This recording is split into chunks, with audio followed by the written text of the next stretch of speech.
Hi, everybody, and welcome to the latest episode of New Depths, NESPA's podcast for the pool industry. We're in our second season now and have a great lineup so far. And today I'm excited to be with two true leaders in the industry, leaders and really innovators in how they've approached the project that they're working on. I'm here with Amy Rouleau, who's a past president of NESPA and the current president of our Penn Jersey chapter, and Sarah Garahan, who's also past president of the Penn Jersey chapter and sits on the NESPA board. These two women have been instrumental in building a program through their chapter, which is now expanding for women in the pool industry, a traditionally male-dominated industry. And not only have they been successful with it, but I think we're only getting the beginning of that success as far as the excitement around the program. And I think that excitement really is a manifestation of the need for the program, right? So let's meet them and talk about it. Amy, you want to introduce yourself for everybody? Hi, I'm Amy Rouleau, current president of the Penn Jersey chapter, immediate past president of NESPA. I started in the industry about 18 years ago in a family business. I currently work for Scott Peen Custom Pools, the Pool Perfect Service Specialist division. I help run that. We build about 100 pools a year at this point in time. We have an outdoor group that does backyards, landscaping, decks, porches, and then we also have a renovation part of our company as well. So we're located in Montgomeryville, Pennsylvania. When I first started in the industry, I was really only answering phones, and I really took that job so that I could be with my children all day long. My son came to work with me, got to rock him in his chair, had a little nursery in our office. Then when I had my second son, he also then came to work with me as well. Once the boys got a little bit older and were in school, I changed jobs because I knew at that point in time there really wasn't any other place for me to go in the company because it was family owned, and my uncle was passing it on to his daughter. So I decided that I wanted to learn more about the pool industry and moved into a retail store / service company. And ran a retail store and about 10 to 12 service technicians and laborers, and then moved from there into renovations because I wanted to know more about that. And here I am, 18 years later, working for a pool builder, running a service company. I love what I do. It's really interesting, and I have had struggles through that. Women in the industry today obviously have it a little bit easier, but 18 years ago it wasn't so easy. But I'm finding as we go through the years, it's become a lot easier to have a position in a company and be well respected and well rounded for the things that you know. Excellent. Sarah, you want to introduce yourself? Sure. Sarah Garahan. Blight Sales is a manufacturer rep group in the Northeast. We represent territory from Maine to Virginia. I am their marketing manager, have been with them for going on 10 years now. This was my first job after college. I got a double bachelor's from Towson University in e-business and marketing. And while in college, we studied a lot of case studies about different companies, and I kind of thought where I wanted to go was not specifically, but potentially like a Procter & Gamble or a Johnson & Johnson, something with multiple brands. And I took the last summer off after graduation to just bartend and just basically just have one last fun summer before really committing to a real job. And I found Blight Sales in November, and different than what I had expected. I never thought about joining the pool and spa industry in a million years. I didn't even really think about it, like that there was a pool and spa industry. But they had multiple brand lines, and it's something different all the time. Different season to focus on. We have winter products, we have summer, spring products.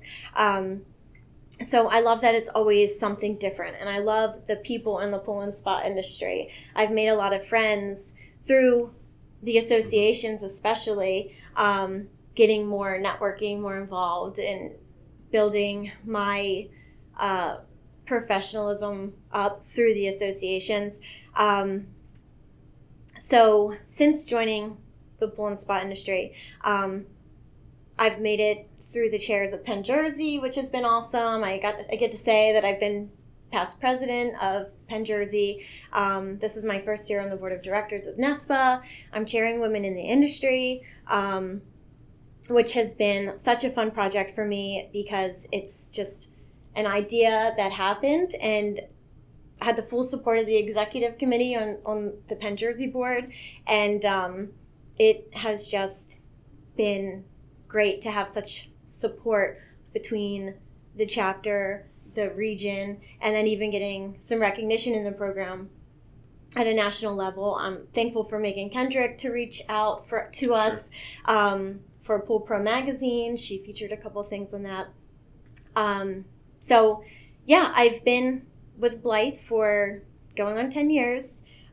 Looking forward to seeing what happens next. And, yeah, we do have some great ideas moving forward. I love your story of getting into the industry for a couple of reasons. One, it's common in that it's the type of industry that most people's stories don't start with, well, I went to college for pool construction and then I started a pool construction company. It's, I went to college for something, or I left college for something and I was working here and working there and then I found this and I haven't left, right? That's very common to a lot of people that I've talked to on this podcast and other places. But also, you tell that story of how you got to where you are today as you found the pool industry, you found Blythe Sales, but it's been a great job and you like the company and you like what you do, but you've been sort of buttressed by all this other stuff in the association world, that through Penn Jersey and through NESPA, you've found support, you've found friendship, you've found opportunity to sort of not just do your job, but grow, your footprint within the industry personally and professionally. And I think that's really interesting and really nice to hear too, that you found some fertile soil there to grow in. Yeah, absolutely. I mean, I just think that with the support and the staff, we have the admins on the chapter. So if I were to launch Women in the Industry by myself as a solo person, it just, it wouldn't be as fertile. I feel like we have the resources there and the support and, this kind of stuff here to spread the word, which is really, really special. And I'm grateful, so grateful. Yeah. Well, I and the whole board at NESPA and everybody here is grateful for what you guys have done with women in the industry, and that's what we want to definitely talk about. And I think the best place to talk about it is where it started, right? So you have this program that's now had some national attention, is very robust within the chapter. Sounds like it might spread around the region. I know you've started to get participation from other areas outside of your chapter. But how did it all begin? So, a few years ago, Penn Jersey had a women's leadership class with Donna Williams at Hatchick's. Hatchick is a distributor in Aston, Pennsylvania. They had hosted a luncheon for women with a workshop, sort of like roundtables. And I was probably with Blythe for 5 or 6 years at that point. And, it's like what I always say, my friends are in healthcare or they're teachers, and it's hard to talk about work with them because they don't know this stuff. And think about how much time you spend when you're at work. How much time of your life you spend working. It's a lot. So you're losing a lot of your life not being able to relate to some of your friends. So then you take it to the pool and spa industry. Then you're outnumbered 5 to 1 by men. So you're not really finding any, you could call them girlfriends or, other females that really know what you're talking about, going through what you're going through as a woman. So when I did go to that class, I was stunned that there was a room full of women, and I just loved it. And there was just a good energy, and it's like that every single time. It was like that then, and it's like that every time we do this.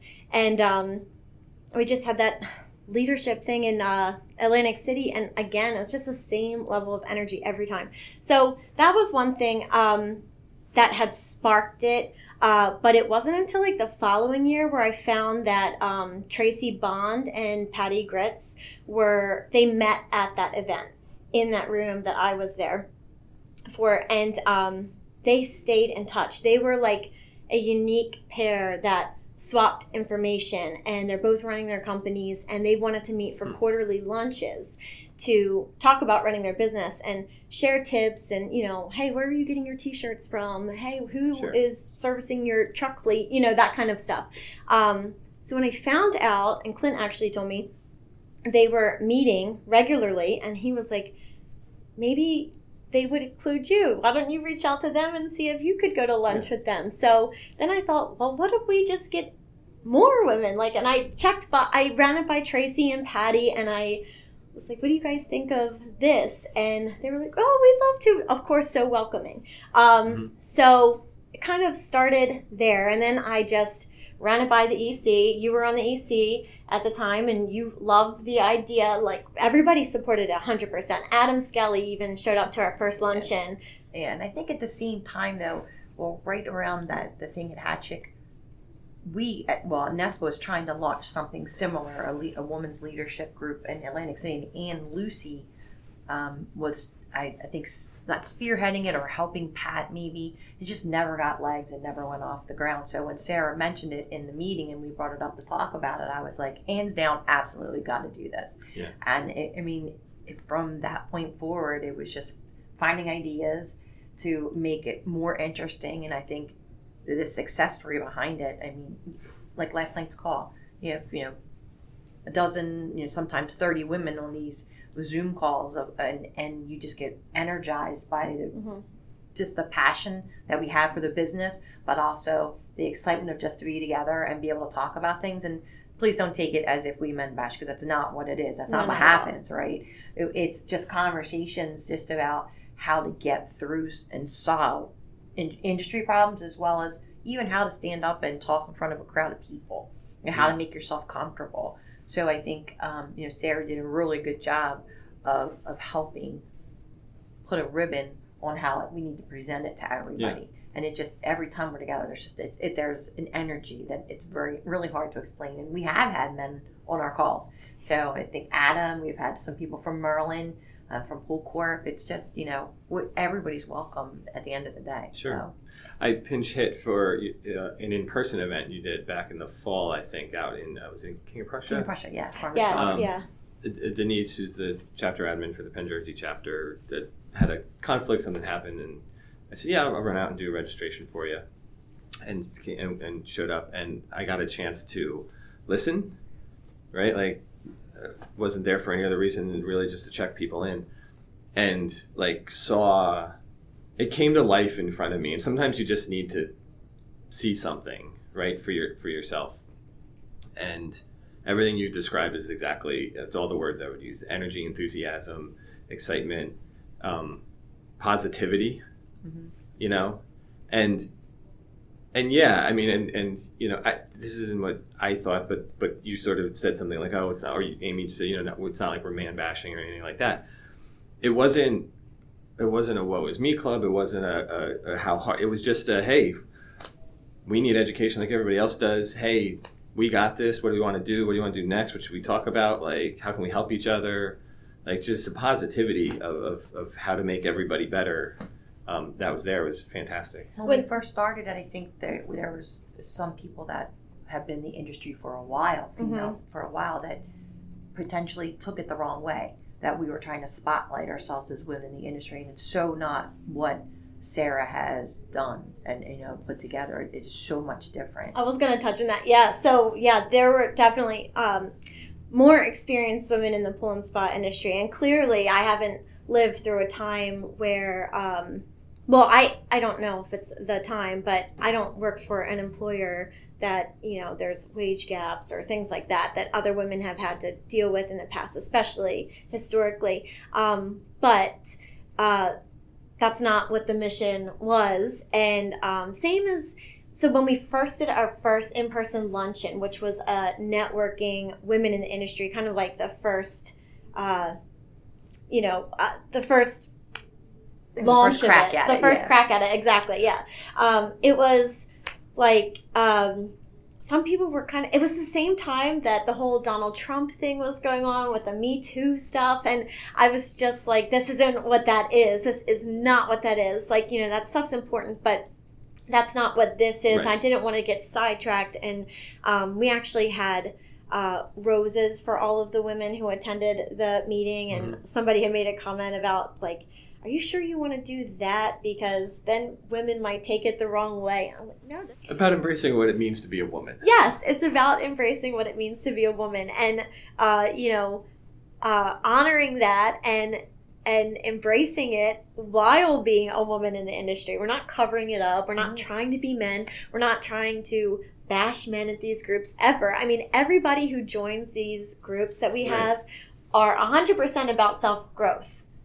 And that's what we're here for. And we hear from people who are inspiring in whatever topics they're discussing, and they empower the people who join the meetings. They support the people who join the meetings, and then we're all supporting each other the whole way through. I mean, I've never had, and we've been through almost 3 years, I guess, now going on with all of these Zoom calls. And I've never still experienced anything like we get on Witty, where we are so interactive. Everybody talks. Everybody's got something to lend. And the one, we've had multiple speakers through Zoom.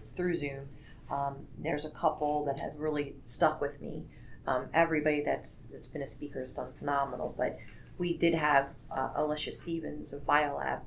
She did an amazing presentation by Zoom, and we talked about the struggles that she has had in the industry, and her successes as well. But during that, we talked about one of the things that we carry with us now. It's kind of a theme through every time we talk about holding each other's ladder, and what that means is basically if you fall, I'm going to be there to help you get back up again, and it's just something that it's a theme that we continue to use. And we started a little mentor program through that, where anybody on that call or that comes in, if they want to mentor somebody else in the group, or if it's somebody that's not even in the group, and we get a suggestion for somebody that needs help, like we've all volunteered, another layer of volunteerism with inside of it, that we could help each other. So I thought that was really powerful. I just in Atlantic City, I met someone at one of the networking events there, of course, who is brand new to the pool and spa industry. She acquired a builder's company in Penn, Jersey.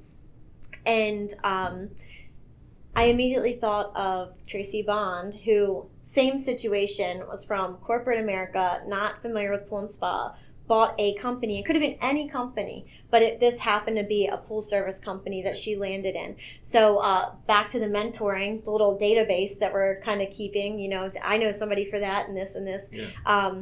Hook those two up. I'm not really sure what happened since then, but they were both, grateful that I put them in touch with each other. So I'm sure Tracy is willing to give some advice and pass them on to this other woman who's new to the industry, kind of in the same boat she came in on.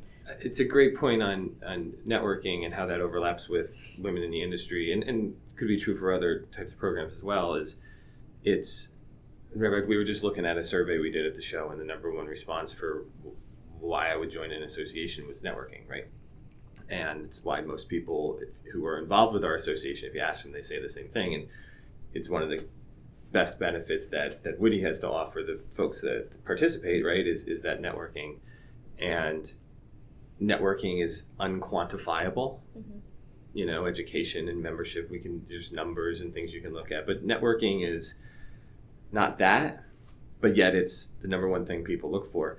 And I think what Witty does is puts a framework around that for women, but it's interesting how it works. It's almost like what you've done is create this really ideal program that's almost a case study for how other things could be done. There's probably other groups of people, either demographically or professionally, that would benefit from a similar type of model to enhance their networking and create that outreach and those one-on-one connections that really make an association come to life instead of just being an entity.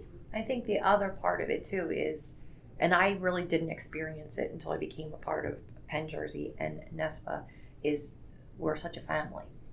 no matter what. And when you come to things like Congress, or you walk into this building, you're at home. And I think that this is given another layer to the comfy couch, that I think that we all have here. And you wouldn't have those friendships if you didn't take the time to volunteer and to become a part of it. And you can't be, I think, effective in the industry unless you have a voice in the industry. So if you don't, if for some odd reason you're a female and you're watching this, and join the group and start to volunteer, because this has changed my life in a lot of ways. From even going through the chairs, and then even the Witties giving me a confidence too, to be able to have that firm handshake, because I'm not bothered by it, or I'm not going to think that somebody may think of me differently because of this or that. It does just adds another layer to who you are as a person. I think it adds a layer to who you are and sheds another barrier, because you don't feel like you are 1 in 5 as much. Yeah. For sure. Even if you're talking to women at different companies, you still come together, like once a month, or we stay in touch. So it's just that the familial part of it, and then just the camaraderie and the coming together of the group. And we see a lot of the same women on these sessions, so we just become even closer. Right. And even the new people, it's just, we want them to join us. We had a couple of women on our last call from Florida, and we had one from Texas. We had people, included in the region, but throughout New York and New England and stuff like that. So it is growing, and it's awesome to have those people, because then we can learn from those other people in different parts areas of the country. Yeah. I mean, it's incredible. It's really, really, really cool. And I've met so many great women leaders throughout all the chapters at NESPA and on our board. We have Julie Kasdan coming up as the next president. She's our current vice president. The LIPSA executive board right now is 4 women. Oh, wow. Yeah, Cheryl Heather and Barbara Rizzi are both incredibly smart, talented, run their businesses, and should feel confident to do that. And I imagine, or I'll ask you, does that create like a little bit of a balance where when you're in a room where you're 1 in 5 or 1 in 8, knowing that yesterday you were in a room where you were 40 of 40, it at least brings some balance. It gives you more confidence. Or I'm asking, I guess, does it give you more, totally confidence? Take that with me in the next day, or throughout the next month, or whatever it may be.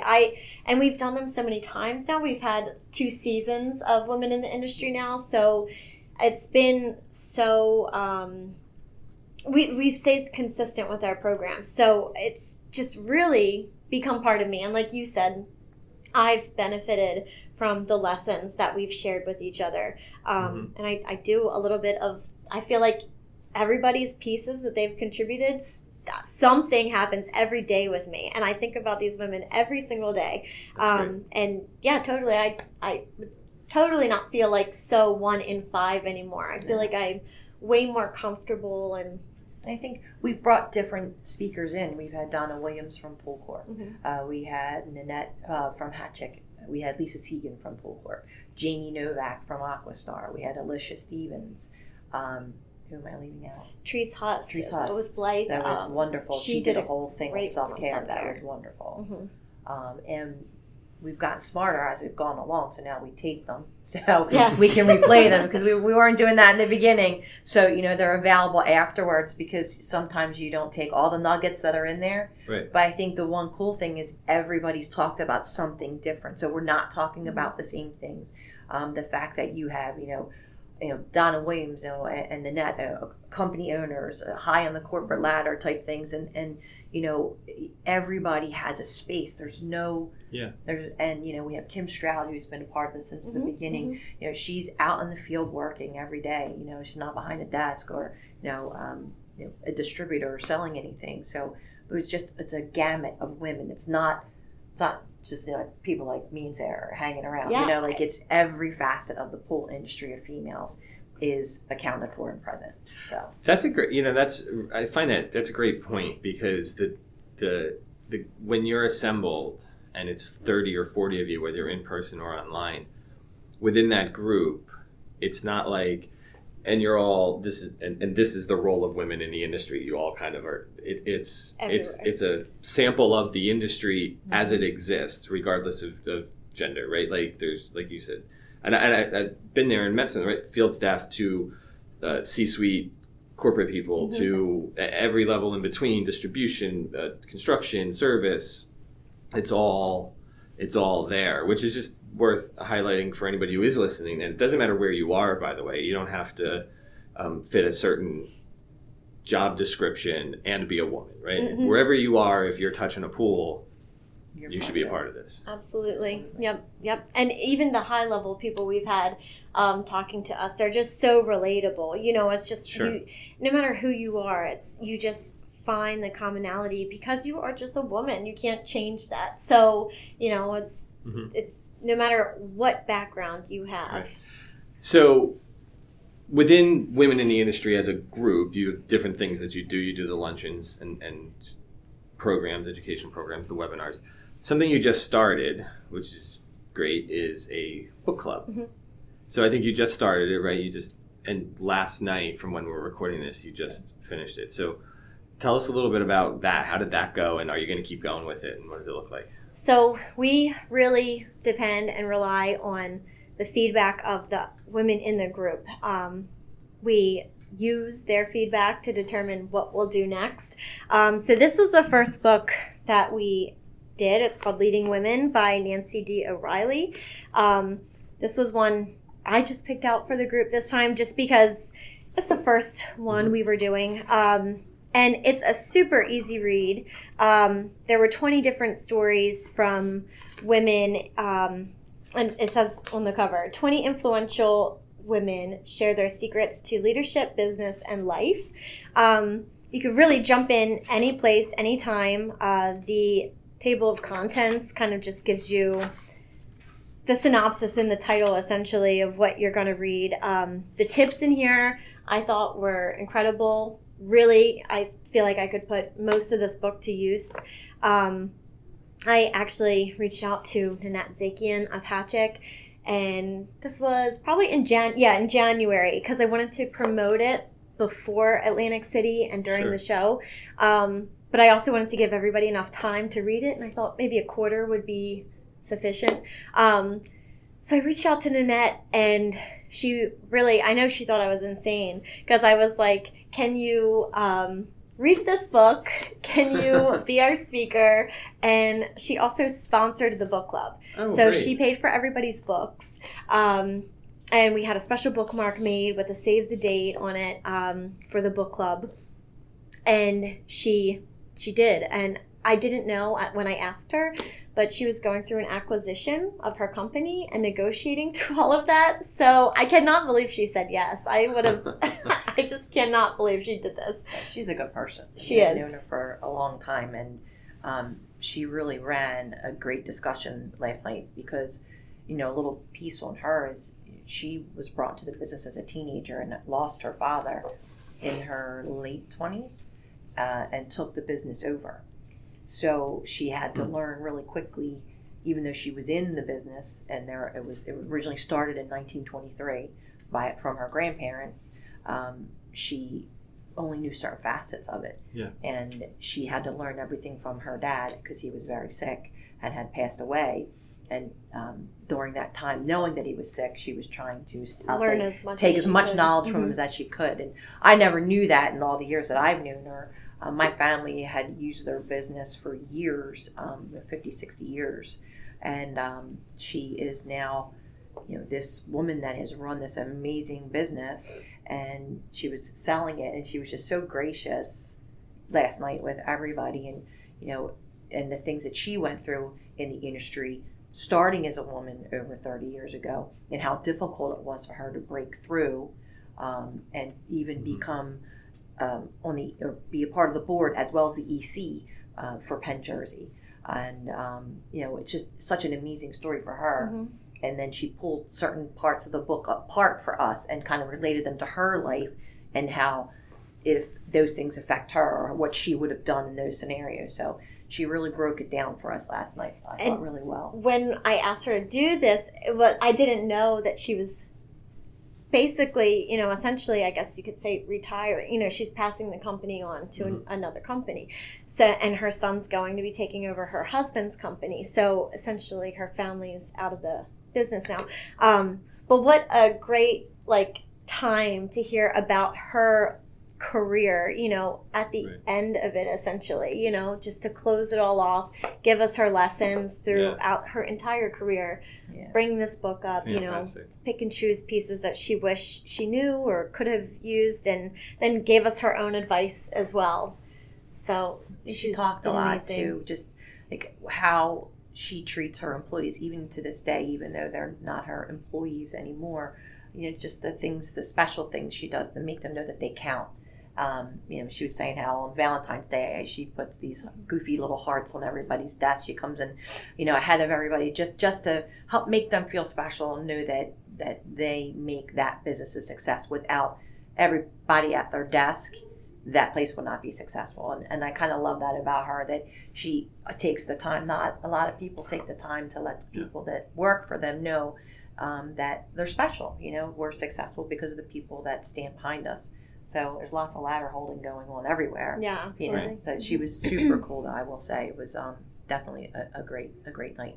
Yeah, it was a great way to end the Witty season. Definitely a nice lead off. We're going to do another one? Or? Yeah, so I want to hear back from the other women and see what they say about their experience, see what maybe they like to read, and maybe we'll put some choices together and after their feedback, and then maybe have a group vote and see what happens. But I definitely loved the bookends of our program this year with the in-person luncheon at first, and then we continued on with virtual meetings the first Wednesday of every month, and then we ended it with the book club. So we kind of had a quarter or so. Next time I think we'll be more prepared with the book club. That kind of came up in January. But it was great. I think this was a great read and great guest speaker last night to tie it all together and resonate with everybody. It's a great idea. I mean, something common to talk about and lessons to learn, and it sounds like it was really interesting to hear. And it was recorded? It was recorded, yeah. So this was the end of the second season? Yes. We're going to have to set up a online streaming, like a Poolflix. Where we can have channel 1 is Witty, channel 2 is New Depths. We can have a whole we're in season 2 of our podcast. Subscribe to our cable channel. Yeah, we'll be on Netflix next. Exactly. Well, to wrap up, I mean, there's a lot there.